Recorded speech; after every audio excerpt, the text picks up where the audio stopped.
Abusian Stefanos Sports in about 7 p.m. The senior national soccer team, the Black Stars of Ghana, and in Mali, about 2026 World Cup qualifier. Manya Generalismo, Awal Mohammed of Kesben TV. Many baby team Komo Sima Kakrebi. Now you're talking about the game and Roma. You share going forward. Open the view work. It's kind of swabber.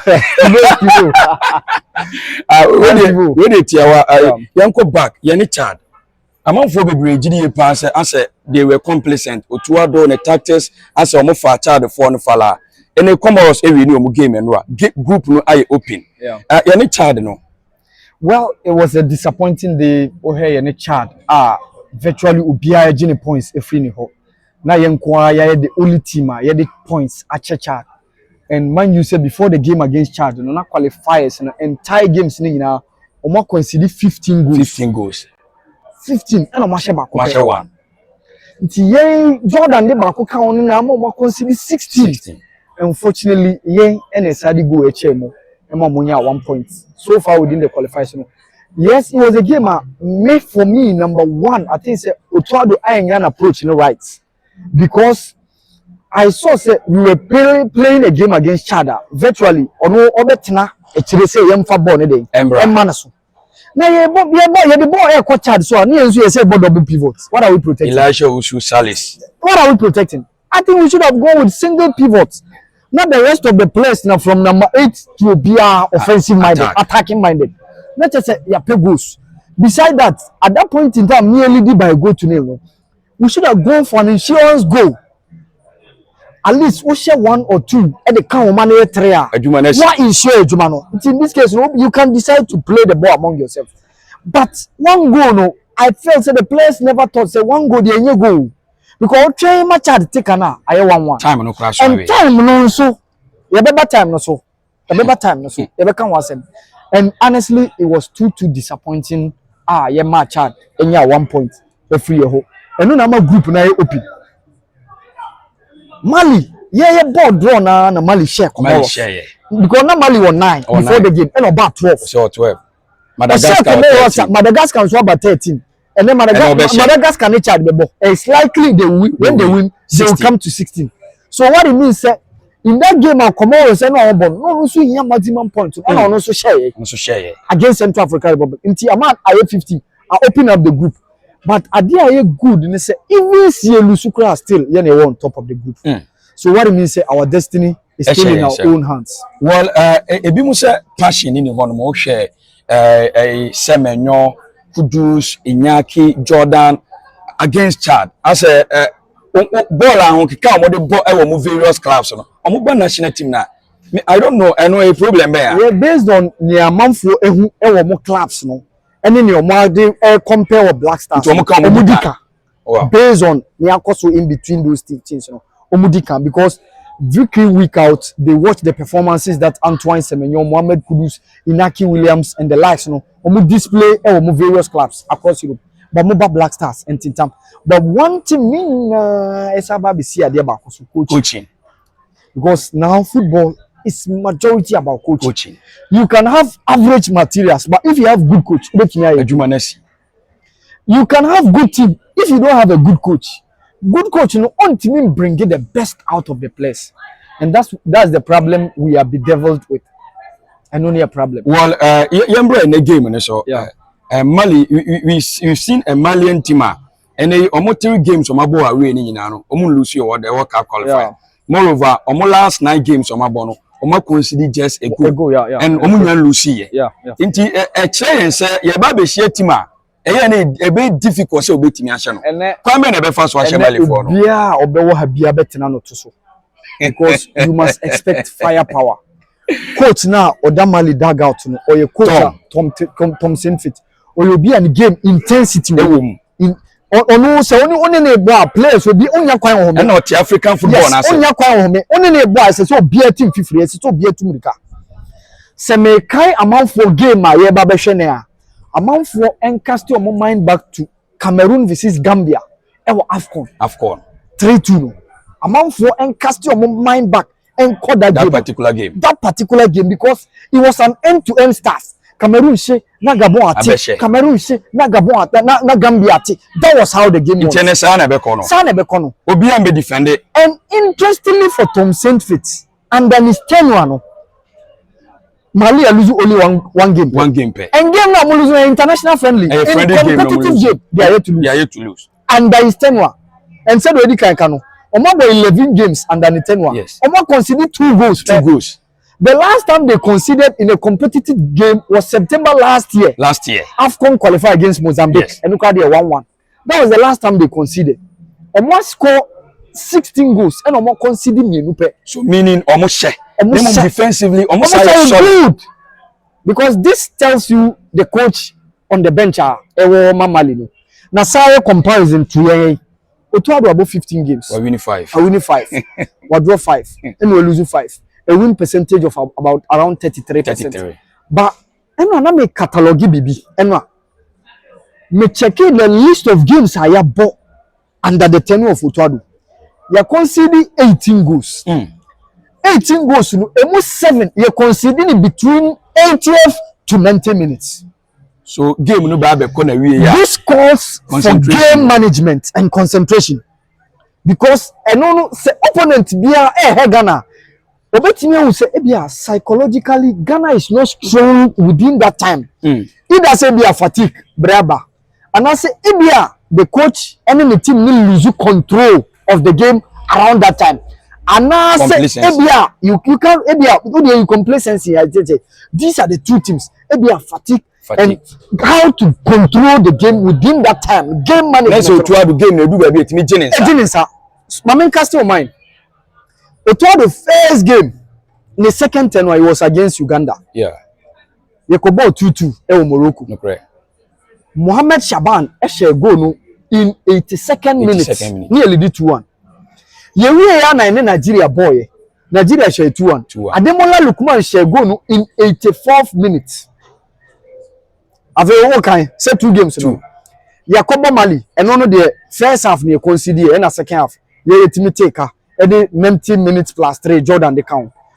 Ye ni Central African Republic ka Babayara Kumasi. Luis Mafuta share goal na 90 plus 3 minutes. Who kind of free kick now share atizigi no. So say wo kan miensa no. After that, you be ball Angola. Nelson share goal no Babayara 90th minute. 90th minute. And the 1-1. And the be almost 1-0. Angola. And Babayara. Yeah. You ball no near call Niger. You mean Niger second half. Omar Sako share ni goal no 81st minute. Omar Sako take come on Niger for 81st minute after say Ali Dusedu Eddie can share a goal na mine. After that, Yesako yani Sudan the boy and look at goalless draw. So what you say?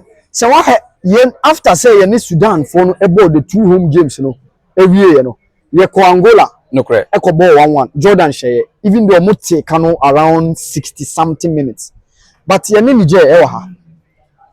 Na 1-1 omudi kan share Jerry free e take ka. Eno na Otto C Park so e be ba mo Jerry free no. Uma Sako na so share goal 90 minutes plus 3.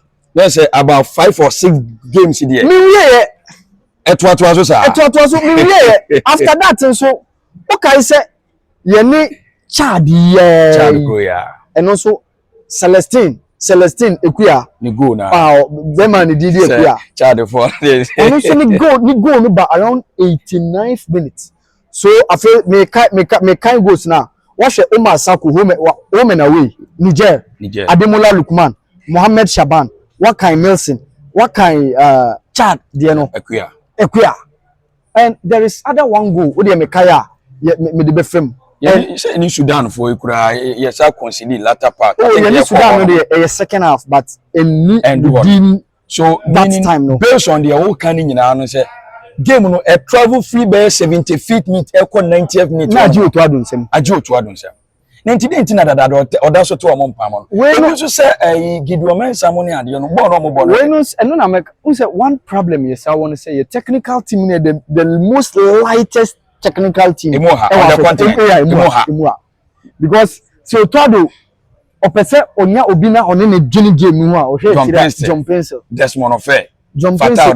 Ninkrata kwa man kwan man nkochi within the Ghana Premier League.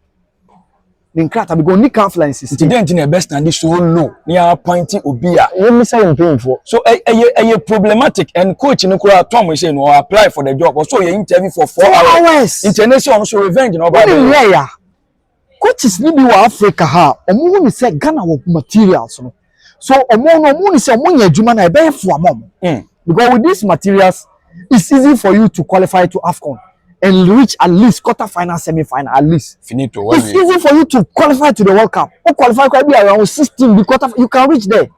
Because countries, but even though yes, all the Ghana now can say comparison between this time to Michaelasians to Binapian time above from, but still you your own fair share of quality. In as much as your quality now drop on all the year comparison normal, all the check other countries yes, okay. But still you your own fair. So this is where we need a very good tactical brain. Ebi mu say leadership so any team no absence of the day you near the leadership be a player be as a o tie mo say Jordan no mo ye captain ya dey say yes o ma ho keka no captain so ma lead yin na I think say Jordan na say oni sa qualities ni bia as ni hu ehu a obetimi approach trade bia we player na we bia ye lack leadership e we setup ni nyina bounce to transition say the we be see transition with team no any consistency what you say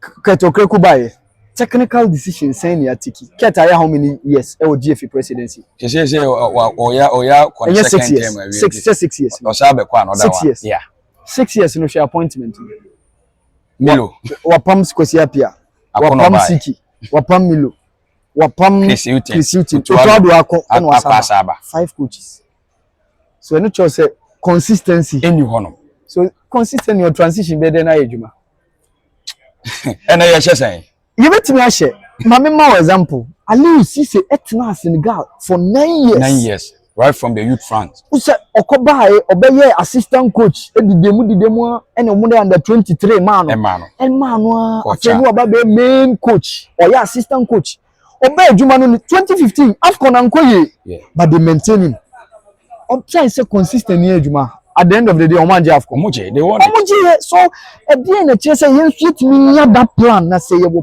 consistency say yen timi nya coach crowd Abusian Stefano's Sports in the 7 p.m. big game no to the senior national soccer team the Black Stars of Ghana and in Mali I said 2026 World Cup qualifier yedi kan kwa draw yani Chad and I share him say Otto and the boys no betimi after victory no na bibia atimi ayakama don't forget say I say Comoros and no win here and they 15 points Madagascar and on Chad bebo o win so 16 Ghana ya twin draw na say Lucia ya so be chepa .com bia woko nyame adum dia down so e ubo adwuma World Cup ne yakwa na ye beko emu ayedin dia but e den ya o man Ghana de ohwe group aye wo bu na definitely we need to sail through the group well ebi mu say passion ni hono boys na say no sense of agency born o mo ba o mo twetwe o mo nan na ade yeah there's ohwe boys na meka ne say after say young qualify for a African Cup of Nations no ade na zim no ye dey eba form even with the national team no to say na that zeal no any ho but after that no say be both 2 World Cup qualifiers against Madagascar ye show mo and against Chad so ye show mo no na ma enthusiasm ye dey eba kakra but I think say the game against Chad I come 1-1 no and asan sha ase demoralize players no any Ghana fo nyina Vima no more say between a qualifying, but I think all is not lost. I think that when we put things together, you bet me I the need for a bit me a qualify. The problem near the idea. Black Stars be a problem, Nanga said. Yeah, Diaz, I think the problem no one coaching. I know they are a fact. Me ain't denying that fact. We have technical problems. Jumana coach Otto you know, I was all setting up because technically no, idea and no na edi ehwambo. Because what here in the AFCON qualifiers, any in the World Cup qualifiers, no one problem they say you consider late goals. Okay. You better consider so from 80th minute you consider. It means that the technical team no has not been able to work on that. You need child here time you consider 89th minute. You can't come back and then do anything. Most of the games they bar the latter part near the year consider it means that man management from the technical team is key. So for me, I think tactically, apart from the substitutions, it is either a substitution or the Bembabe Kuyan, and that's a best say a game plan. So for me, I think Coach Otuado, John Painter, and then Coach Fatau Damono. Some of the chef or Shafa, a technical director or a technical director. So apply for the job so you could. Okay, so it's a technical director. And so no advice a coach Otuado the Mantiano. It's for me, I think that technically your problem. The man will be lead to the promise. From all the indications, after so qualify call that World Cup 2022. One game pen boy. Yes, Nigeria double leg. No, really one. Exactly. And no pen idea. And boy or the boy. Almost why you team beno coach. No, on paper, me who be a wa say Otuado and at bench. Ama team we any team we aba we win and I say we lose. Me who line up be Otuado. The day was the any say Dortmund or your trainer scout. Yes, or scouting players no sign the Dortmund. A lot of European players now for them. Jude Bellingham na Haaland na afan them. A lot of players were Dortmund no afan them. And then you Juma warrior. It's na bano on hand job no experience no coaching no. So be daga to na idea why be that on record Otuado doesn't have that qualification to coach Ghana Black Stars. Yes, Diaz, who be some kind of first Mali. I think and one say boys say they are playing for the country because he says Subium say this World Cup qualifies say boys now qualified. They Ghana for the by you money Ghana youth say the Blasters now qualify the technical team Ghana Football Association and the players I was so say Ghana for no yampa because in Corona boss World Cup you be tournament USA Mexico Canada enti obia was say dey you qualify enti emrantie na nkasa e na wo so mo ba park na so no mbe dey umbeku omo ho omo kire say they have that zeal to play. So for me I think say we have no excuse not to qualify for this World Cup. Oh here your World Cup journey now. See I said that we be table no so Ghana was 16 points. Comoros abetosu mienu was 15 points. Madagascar was 13 and obeshe chart. Oshena Oko 16. Oko 16 ono Ghana abepe. It's your board draw cry nye. Your board draw you are just going to lead the group by 7 points. Comoros beba ha. Comoros wanya ba ira abrewaju. Oko ono she 1. Into what you say, into definitely no. And a child so the Omoma can be a 3 points. If you have 3 points, I'm more say Ghana. Nka ya G points against Mali, ya relax it. Against Mali, Mali bomb not sure Mukanta na sure. But because of say tight corner we put you are forced to push forward to go and look for goals. So what I said, Mali team no so no. Where countries na here burning now, Mali team na here dangerous. Regardless of say Omunya bad coaching from the beginning, you know, they are one of the top sides. Coach in the buy and what's in some coach the kind. Say coach also apply for Ghana job or your interview for 4 hours. 4 hours. Or so interview sure some of the human by the end of the day, and I'm the man. So I think that going into the game, Black Stars team Nankasa and also Mutimi day, put almost self together. Also Mutimi BBI, send a ya, Mutimi the other day, and they are qualified. Okay, your journey now. It hasn't been bad. There's over on the 21st of November, your boy first match. Your boy across Kumasi Sports Stadium. Yes, Madagascar 1-0. So what you say? You win your tour, so and they call on the 17th rather than you Madagascar 1-0. You win on the 21st. You come Comoros. I'm a Comoros share 1-0. So okay, and one idea problems be bring. I say you some Comoros I share 1-0. That game was played on the 21st of November. Sounds so you win and a 2nd January 2024. No, yet fee. What you say? And yeni tima your friend Chad a boy and you share Chad 5 into the journey now. It hasn't been bad, but young kasa and ya shorty your on the footer. Yent me share the whipping boys Chad. But I think Yakutum Yansheni Yakutum. But to me, no, I know say the boys will realize they need to play because see Black Stars Jumano per my information. If I tell you coaches are money are young farmer patch first Hugo Bruce wa pagana for Chelsea say yemfa team no yede yemfa ama no Tom Saint Forty ono so apache wa say yemfa ama including a lot of tough coaches yemfa mo die nti bi so say die nti those coaches no say because obi on make me manipulate no yes simple because Hugo Bruce is a big fish Tom we or Canadian big boy won't me yede so they need people I'll make sure they control more. But with the mass uncle for ya, I think that Hugo Bruce also coaching Ghana. Even look at South Africa, Omuni talent, you know, he's still managing them, he's still using them to achieve something. South Africa is on the verge of qualifying to the World Cup. Only Ejuma Tomford, Gambia. Very fantastic. So Muhu say Ghana no what talent, no. We only need somebody to manage.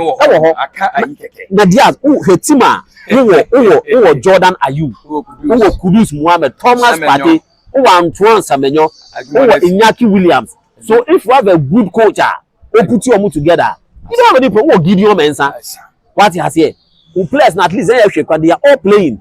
It's the only thing they say. We need a coach who will put you all together. And no, not a problem. But for me, I think there's an opportunity for us.